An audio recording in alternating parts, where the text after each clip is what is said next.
There was a concern of stalkers getting way too close to Jimin at the airport, to even some people talking about weapons being used. We also have seen a leg injury that people have really been concerned about, and people are saying that maybe there's bleeding involved. We also have a clip of Dispatch trending. So hey dumplings, it's Dave Desai. Let's get into it. So the BTS members are at the airport recently, and we're going to talk about this a lot more. But this had been going viral as there were several clips showing the interactions that the boys had with the paparazzi that was there, as well as just overall them being there. There were videos that were captured by Dispatch that showed V and JK and their interactions towards the camera. First off, people love seeing these two together, and this is just a cute moment, and I think Dispatch knows this, so they decided to highlight these two. JK and V both quickly grabbed their cameras, so they grabbed any cameras that were taking pictures or videos of them and gave them a view or a video that they would never get otherwise. V and JK gave the camera a vlog style video. Now, depending on how zoomed in or far some of these lenses are, these videos might look a little bit weird, but this was something that they'd never done before, and a lot of people were talking about how they all seemed really happy and we're not taking the airport moments too seriously, which is super cute. People are definitely talking about both of them taking the camera and the fact that the reporters didn't fight them on that, and the fact that both these reporters now have such an amazing thing to post. This to me is such a huge sign that the boys want the reporters to be there. I mean, even if you take footage from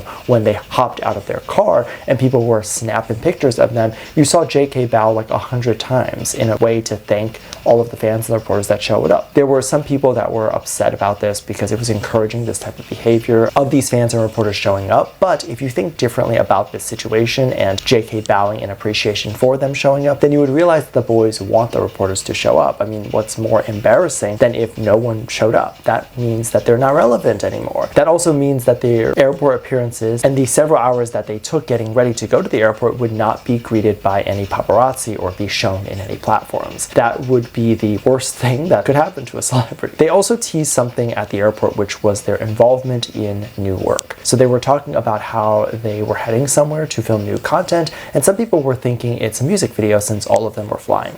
I think that's really cute, and it definitely showed why they wanted attention, because they wanted to tease that the boys are back and that they are working on things. So this ended up being something that most people were talking about, which was cute. These cute moments of the cameras being stolen, as well as them teasing new work that is about to come out. I mean, we as the fans are being fed tonight, if you know what I mean. Now, because there was a V and JK moment that just happened, some people were giving some backlash, and this is typically people who support Jimin and JK being in a relationship together. And other people were attacking Jimin, saying, hey, look, it's not real that the Jimin and JK ships, and V and JK is the real ship. So naturally this caused a lot of fan wars. This triggered a video that started trending and being spoken about. It's something that I believe that happened in 2022, where V had a leg injury, and some people were concerned that it was more severe and if there was blood because maybe he had scraped it or something like that. And I think people were concerned that this might be a new injury, and there was a moment in which Jimin saw this and immediately ran over to hold V's hand and guide him to where he needed to go. Jimin even offered V a piggyback ride so that he can get where he needs to go a little bit faster, and this is genuinely some amazing proof that the two don't hate each other and that there is no beef between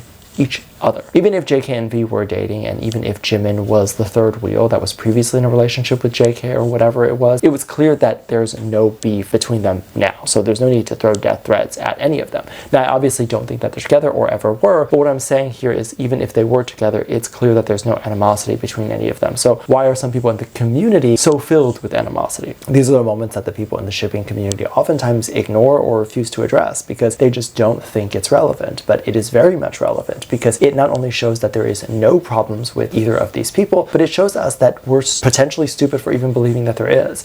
And if we go back a little bit more, the proof that these people like to use to prove that the members have a problem with each other is oftentimes the same proof that they would use to prove a dating rumor, like eye contact being made or no eye contact being made if they hate him. And we can clearly see that there's no issue here and that they've already disproven this rumor by being next to each other. But instead you have people who are even more delusional, who are always using this as a way to prove that they hate each other, because, oh, if they're showing this on camera, then they're doing this because they hate each other and they want us to know that they don't, but it's really a lie. To which I say the only thing that we do know as a fact is that we don't know anything, and thus we shouldn't make that assumption. We literally know nothing about what happens behind the scenes. So let's take a beat, let's take a breath here and just realize that all of the members do get along. And again, even if there is a reason to not get along, they don't harvest that between them, hence why they sign on to another few years as a group, meaning they're going to have to see each other. And and hence why they show moments like this and where they love each other, because they do, but not more than a platonic way. Well, why not assume that, right? And assume positive things? Like, why do we automatically assume negative things and assume that negative things are happening? Why can't we just assume that good things are happening? We as humans should not be so anxious all the time. It's just not good for your health, and assuming the worst is always going to push you towards those unhealthy things that will physically make you unhealthy. I can't even tell you how many times I've read comments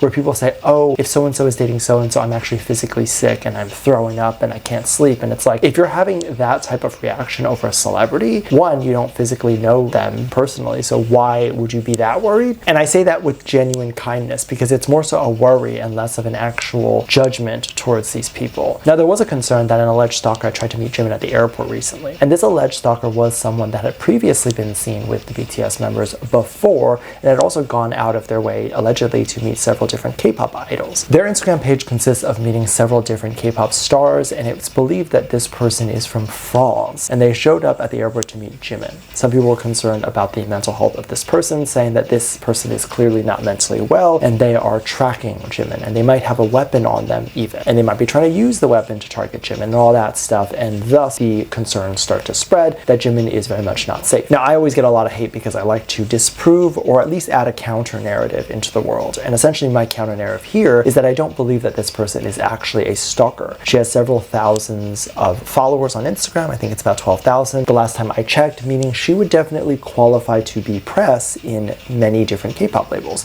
So all she has to do is literally sign up to get the press releases from these K-pop labels. I actually think I'm a part of 3 different K-pop labels' PR lists. They send me information of new music videos, as well as sometimes the actual music before it gets released. So a few artists that I had the opportunity to do that, where I got to listen to their music before it was released, was like Jackson Wang and like some upcoming artists. And then other times they offer events or other things open to the public, so you can get to go and film it and record it. Now, I don't attend most of these things because a lot of them are not in New York, and I don't often do like music video reviews on here anymore. So it's not exactly fully what I do, but I was able to get on their list, and so I know like when they're making specific appearances. Now, there's a different PR list for airports. There's also a different PR person that you can directly talk to for airport appearances, as well as those higher end events. So that can be how sometimes these news reporters know where to go. And then another way that fans could know about airport appearances is, let's say dispatch goes to the airport an hour before BTS is expected to show up, and they do this sometimes. They'll live stream from that hour that the news company shows up, and then they'll end it the moment BTS passes through. If they live stream an hour before and fans have dispatch notification turned on, they see it, the fans have more than enough time to jump on a cab and go over to the airport. I mean, there's been situations like that where they will literally get a notification that's like, dispatch is at JFK Airport, let's say in New York, and JFK is only 15 minutes away from me, so I can literally hop on a cab and get over there. That doesn't necessarily make me a stalker. I'm not someone who's stalking their schedule and emailing the airport staff to figure out where they're going to be. I literally can just get a notification on my phone. It costs me like 20 bucks to get over there. But if I were to go, I would be categorized as a new type of stalker, right? Because the K-pop community already hates me. And I've had friends in the past that have done it, and that's how they figure out how to do it or whatever, but they're obviously not stalkers, not crazy people. So I like to bring out that counter narrative out there. Obviously, there's the other argument, but I have to also decide to talk about the counter side. And just because a person online has a lot of pictures with K-pop idols doesn't mean that they're a stalker, right? So they could be invited, they could see a live stream, they could find out in other ways that are also legit. So let me know what you think, let me know your thoughts. Make sure you check out Patreon. I'll leave a link at the top of the description. Thank you so much for this lovely comment right here. Love you, bye.